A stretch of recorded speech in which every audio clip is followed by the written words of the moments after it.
Donc là, nous avons un commerçant qui se plaint car il n'a pas de clients cet été.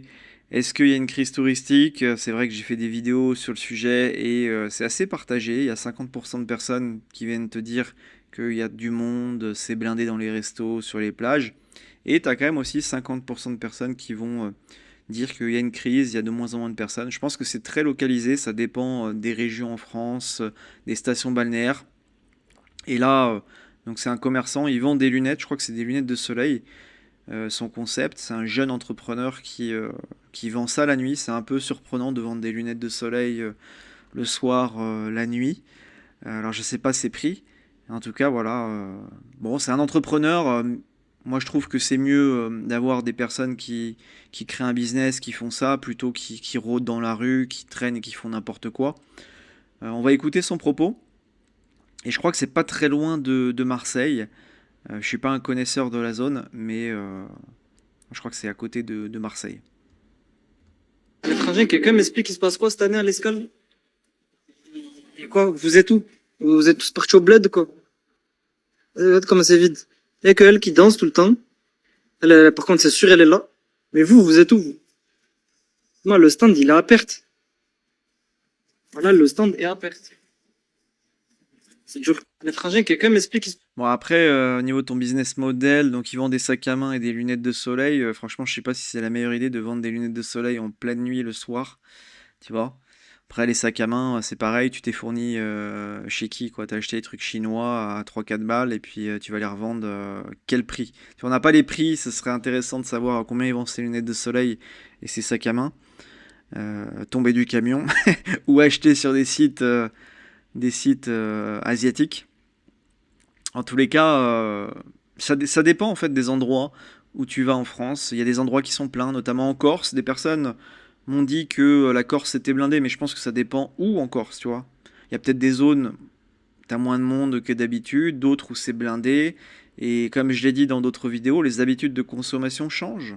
Les gens vont partir en vacances, ils vont aller à la plage, mais ils vont pas aller au resto, ils vont pas aller à l'hôtel ou ils vont aller dans le camping, tu vois. Ils ne montent pas en gamme, ils baissent en gamme, si je puis dire. Et ils changent leurs habitudes de consommation, c'est-à-dire qu'ils vont manger chez eux. Et puis il y a aussi l'insécurité, tu vois. Il y a non seulement le prix des menus dans les restaurants, tout ça, le prix des restos qui a explosé, des restos, des snacks, des glaces, tout ça, mais tu as aussi l'insécurité. Et à côté de Marseille, je ne crois pas que ce soit hyper sûr. En tout cas, Marseille est une ville qui est dangereuse, ok, qui est une des villes les plus dangereuses d'Europe. Et aux alentours, c'est pareil, je crois qu'il y a de l'insécurité, mais c'est partout en France aujourd'hui. Mais c'est vrai que le sud de la France, la Côte d'Azur, c'est chaud. Au niveau insécurité, t'as pas envie de te faire déranger par des ingénieurs, excusez-moi, par des Suédois, et t'as pas envie de te faire voler, d'avoir une embrouille. T'as envie d'être dans la sérénité. Et c'est vrai que le soir en France, ça peut être dangereux partout sur le territoire, tu vois. Partout, tu peux croiser un mec, il a un cut, tu peux croiser des cas psychiatriques, tu sais pas comment ils vont réagir. Ça peut arriver partout, pas qu'à Marseille ou dans le sud de la France. Vraiment, c'est partout, partout. On a vu, il y a une histoire sur l'île d'Oléron où un mec il a foncé sur des élus, enfin des personnes du Rassemblement national, mais il savait pas que c'était des personnes du RN, mais il a foncé dessus sur l'île d'Oléron, alors que l'île d'Oléron est réputée plutôt calme. euh, Tu vois, en Charente-Maritime. Donc l'insécurité, elle est sur tout le territoire national et je pense que ça joue. Les gens sortent moins le soir. Ils vont plus sortir dans la journée, le midi. Mais le soir, t'as beaucoup de gens qui s'enferment à triple tour chez eux. Et puis aujourd'hui, pour se faire des loisirs, resto, se faire plaisir, resto, ciné, etc., ça coûte une blinde. C'est pareil, le cinéma. Moi, à une époque, j'allais au cinéma, ça me coûtait 7 balles. Entre 6 et 7 balles.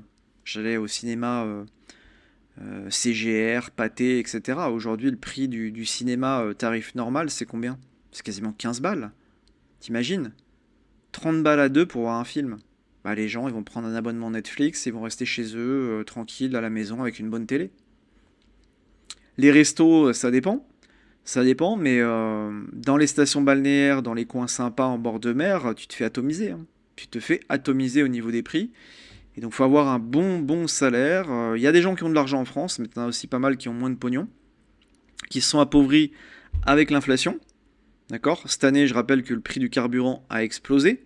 On a une inflation qui augmente, les salaires n'augmentent pas. Donc c'est mathématique, les gens ont moins de thunes et ils sortent moins, ils changent leurs habitudes de consommation, c'est aussi simple que ça. Moi je pense qu'aujourd'hui en France, on n'est pas en croissance économique. Ils nous parlent d'une croissance à 0,1%. Moi je pense qu'on est plutôt en récession. Comme c'est un chiffre qui est très politique, ils admettront jamais qu'on est en récession de manière publique. Et, euh, et voilà, ce jeune entrepreneur, bah, c'est mieux qu'il entreprenne, qu'il fasse une activité plutôt qu'il rôde ou qu'il fasse n'importe quoi dans la rue. Mais tu vois, je suis un peu sceptique par rapport à son business model. Vendre des lunettes de soleil comme ça. En plus, je sais même pas les prix qu'ils proposent pour les sacs à main, lunettes de soleil. Mais le soir, la nuit, je suis pas sûr que ce soit le meilleur business model. Les gens sont devant Netflix, il n'y a plus de fric. Il se passe que les Français ont plus de charges que de salaires. Les gilets jaunes avaient raison. La vraie raison, tout est cher, tu bois un coup, tu manges, tu mets le gasoil, tu laisses un bras. En fait, tout coûte cher. Le péage, le gasoil, les hôtels, le resto. En fait, les gens, ils vont partir en vacances, ils vont aller en camping et ils vont se faire à bouffer dans leur toile de tente ou dans leur mobil-home ou dans leur location. Mais encore, tu vois, une location dans le sud de la France, à la semaine, ça coûte une blinde aujourd'hui, hein. Ça coûte très très cher.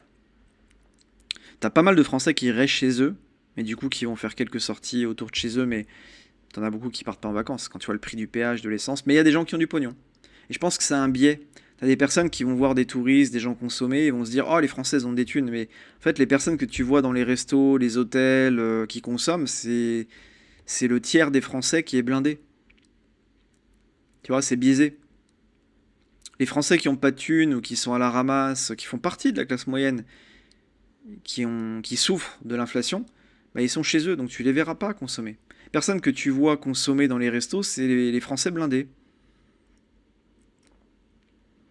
C'est devenu trop cher pour une famille, les gens préfèrent partir à l'étranger, meilleures vacances, ils ont plus de pouvoir d'achat, ils peuvent faire bien plus d'activités. Ouais, beaucoup de gens partent en Europe de l'Est, à l'Albanie c'est à la mode, Portugal, Espagne c'est moins cher, tu te fais moins atomiser au niveau des prix.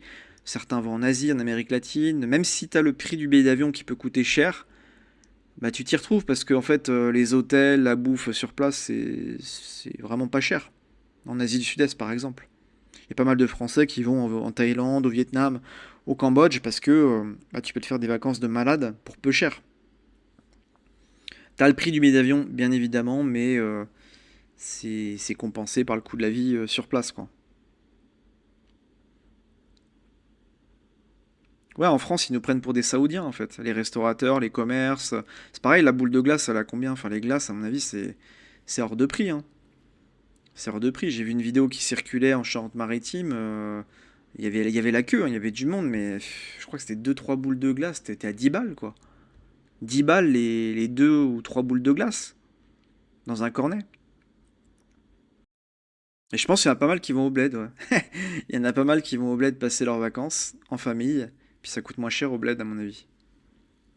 Après, il y a aussi, voilà, il faut parler de ce sujet de l'insécurité. Je pense que tu as des gens qui ne vont pas dans le sud de la France, sur la côte d'Azur, tout ça, surtout près de Marseille, alors que ça peut être magnifique, hein, mais ils vont pas là-bas parce qu'il y a de l'insécurité, donc ils préfèrent choisir l'Espagne ou Portugal, des coins plus safe. Ça, on en parle très très peu. Il n'y a pas que le prix, hein, il n'y a pas que la baisse du pouvoir d'achat des Français, il y a aussi l'insécurité. Les gens sortent moins le soir parce qu'ils ont peur. Parce que il y a des histoires sordides un peu partout sur le territoire national. Et parce que tu peux te prendre un coup de cut comme ça. Il y a un cas psychiatrique, un mec qui est excité, qui peut sortir son cut à n'importe quel moment, hein, en France. Partout sur le territoire national. Même en campagne, même dans la diagonale du vide. Partout, tu as des fêlés, hein.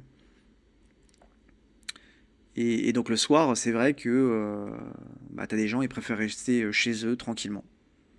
Donnez-moi votre avis par rapport à mon analyse et qu'est-ce que vous pensez de cet entrepreneur? Est-ce qu'il est sur le bon filon à vendre des lunettes de soleil et des sacs à main?